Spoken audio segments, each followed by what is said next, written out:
We will now interrupt your regularly scheduled programming for this Good Old Blades micro podcast. Knife shows are an interesting sub facet of knife making to talk about because they are really just their own beast. And it's important to understand some of the caveats, investment, preparation, and so forth that go into shows because it's just different than social media. It's different than word of mouth and website sales and things like that. So kind of let's get started into this idea. The knife show has been around in its current format since the 70s, was basically the induction of the Guild. And before that, the platform for selling knives was always in conjunction with other shows. And it was nothing like what it is today, where there is an entire culture, subculture in America and around the world in knives and collecting and whatnot. And it's just, it's humongous now, right? And back in the day, the way that you would get into guild shows was you were a part of the guild. And slowly that's morphed because when the internet came around, people didn't really need the guild so much, or a guild. They didn't need the ABS. They didn't need anyone. They could take their knives and sell them online and populate them, and they didn't have to be present at a show. And that was a good thing because makers could extend themselves out beyond their own locality in order to touch a lot of customers and get in front of people that they otherwise couldn't have. So over the years, knife shows have kind of developed their own subculture because they say what happens in Vegas stays in Vegas, and what happens at knife shows is really unique to knife shows. It's the culture, the energy, the exhibition of people's work is all something that you just don't really get the same energy from online. Now, there's obviously product drops and things like that happen online that kind of mimics that. You know, people are watching live feeds and things, but it is nothing like a show. For instance, the largest manufacturer of shows is Gun Digest or Blade magazine, right? They bought the rights to a lot of shows and have slowly incorporated them into a standard show experience, which is breathtaking at times. Specifically, when you're talking about knife shows, we're talking really about the mecca of knife shows, which is Blade Atlanta. And as a maker, the thing that you really should be focused on is not just going to Blade or any knife show for the sales specifically, but really to exhibit your work in a way that the really the most close knit and targeted customer group is going to see it, and those are going to be at the show, right? I mean, everybody's there to look at knives. Some people are there to collect knives.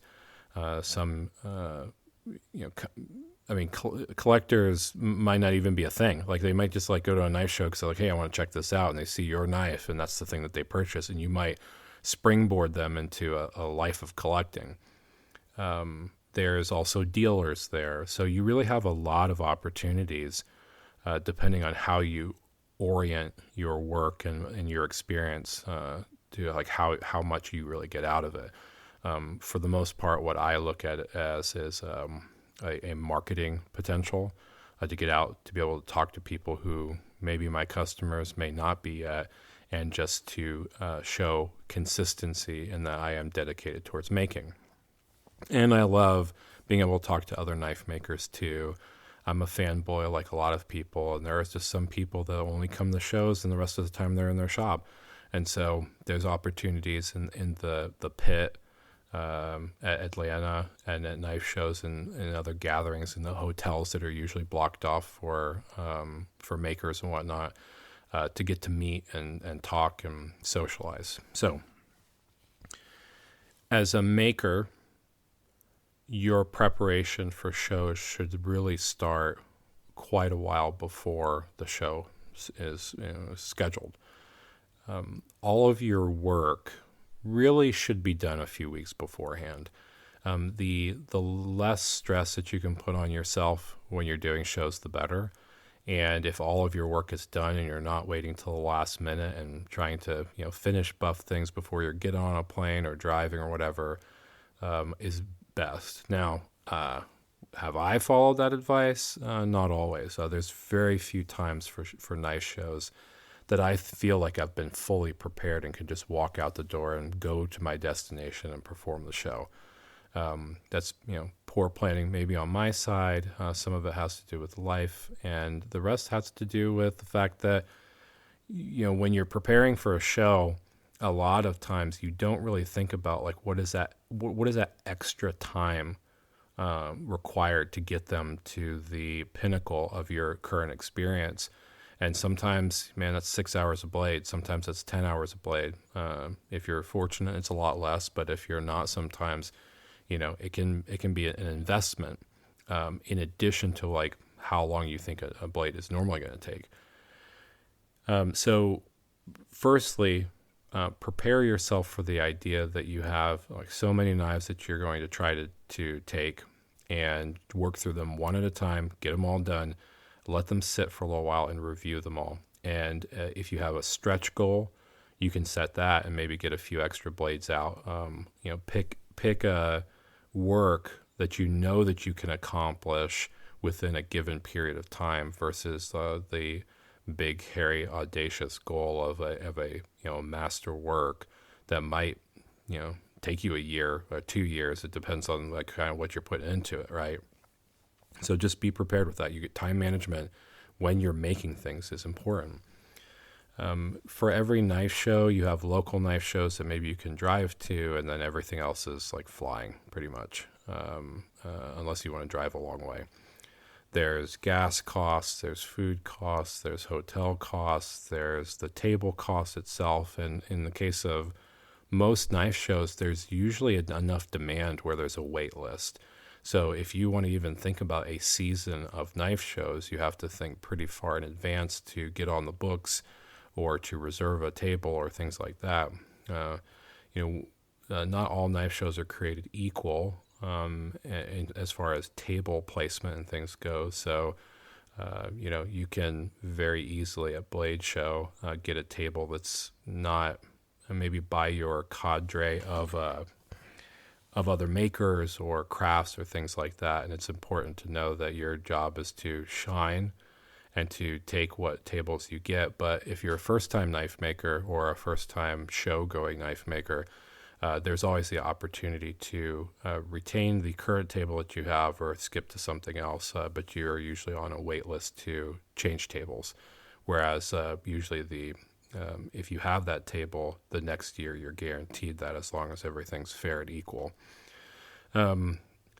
So, you have to think about travel. You have to think about getting there. I always recommend getting there like a day beforehand. On plane travel, check baggage for your knives is usually the best idea.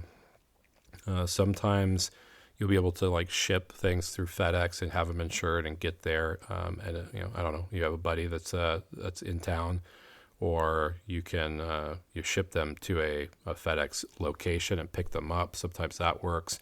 I've known people who have had their bags lost at the airport for one reason or another, and maybe all their stuff was in their bag. And so you have to be careful of that. Just remember, those type of things happen. Anytime you're introducing chaos into the process of your making, you're going to introduce the potential that you have to solve for those things. So just remember, the more you plan ahead, I guess the less that you might kick yourself later on if something goes wrong. So, make sure that you are securing your works inside your checked baggage if you're flying. I prefer to drive because then everything's there, but it just takes longer. Gas costs, rentals, food, unpredictable. The average cost, I would say, if you're local to a show and you're able to stay in your own house, you're just dealing with the table fee, which is usually under $600 for Blade, less or more depending on what other shows you're doing, but usually less for other regional shows. But your food costs, if you want to go out drinking with buddies or going to nice dinners or things like that, that's usually the one time of the year for a lot of people that they just go all out and go to a nice steakhouse and everything. And, those things, it costs money. So, $150 a person, that's what it's going to cost. And if you're doing that, 2-3 days, you might be spending $1,000 in food. Same with gas. I mean, it really is kind of getting expensive, but prepare, because the investment can be $2,500 to $4,500 depending on how wild you're getting, and that is a real consideration, because if you're just going in for the experience and you're not expecting to recoup that with your knife sales, then you'll probably be a little bit happier, because it really stinks to spend a lot of money on a show and not have the sales to go along with it, if that's what you expect. But again, the epitome of the show should not be that you're just going to sell out of everything. If you can sell a few knives, talk to great customers, get to spend time with other makers and craftsmen, and maybe some customers outside of the show, those are all really great things. So I think focus on those. When it comes to tables, not all knife venues will put a cover on your table. So you need to make sure that you have an appropriate sized cover for your table. And usually, if they don't already list that out in what you get as part of your contract for the venue, you can usually ask. So whether they're like 8 by 3s or whatever that the standard size is for a standard white plastic table, that's usually the size that you need for a cover. The thing I really like is banners. You can get flags and banners and other things to drape over the front of your table, and that really helps, because when people are looking at different tables and makers and things, if they're really going in, they can look through the list of where everybody's situated. But a lot of knife shows are not that organized. Like Blade Show actually has everybody listed out. They have flags on all the rows and columns and everything for where you need to go to navigate to get to your favorite maker. But if that's not the case, then you'll probably want to have some type of ID at your table, a banner or something that you drape over the front for identification is really good, especially if people are trying to come and visit you. So you don't want to lose those opportunities if you have them. On displays, fixed blades to pocket knives, I've seen the gambit. Really complicated displays and very, very simple. Like, I put a cover on my table and I have prices written out on the certificate of authenticity or Post-it notes or whatever, and just go. And it can be really easy. It can be easy to pack that way. But if you like the pomp and circumstance and you want everything to be just so, then you're going to have to think about how you're going to get all that from one place to another. And check baggage is not cheap either. And so the more stuff that you have to put in there, if you're flying, the worse it is. If you're driving, you can kind of get away with more complicated displays and things. But again, it's just one more thing that you have to truck in and truck out. Kind of on that note, get you a wheel cart, because a little cart that you can bring your stuff in bins or whatever in and out to the show, if you have that much stuff, is always really good, because from the parking lots in most shows to your table is not close.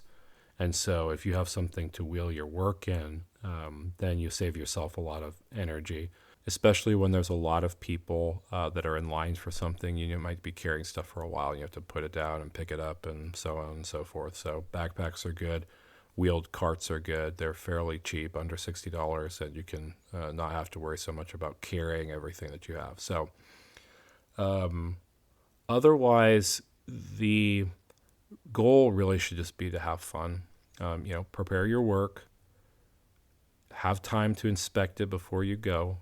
Make sure that you close the door on the making life for when you're ready to leave, and you go and you enjoy it. You set up, you do your time, you stand at your table, you meet your customers and other potentials, and make conversation, and be present rather than just sitting behind your desk. And when you do those things, even if you don't sell a lot or anything on your first show, the more consistent you are with that, the more you'll become a natural at it, and the more it will contribute towards your public persona, which is really the face-to-face version of what you do online with your selling. And so you want to try to be professional. You want to be courteous, and care about people who are spending their hard-earned money on your work, or keeping you in mind when they have something that they want to have commissioned, or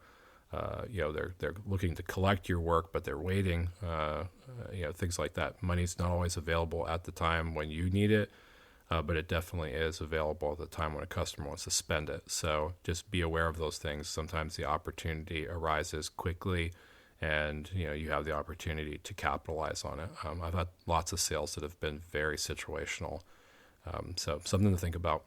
I hope that helps. If you're into shows, good luck. It is sometimes a tough gig. There's a lot of good competition out there, but more so than competition, there's just wonderful makers out there. And in the world of what gets bought from collectors and people who love knives, there's a lot of room to go around, a lot of money to go around, a lot of customers to go around. But what makes you shine is really the culture that you set around the people that you're around. And if you're professional at these shows and you try to genuinely care and engage people that are coming up, maybe they've never heard of you before, and those are the tickets for them to buy something from you.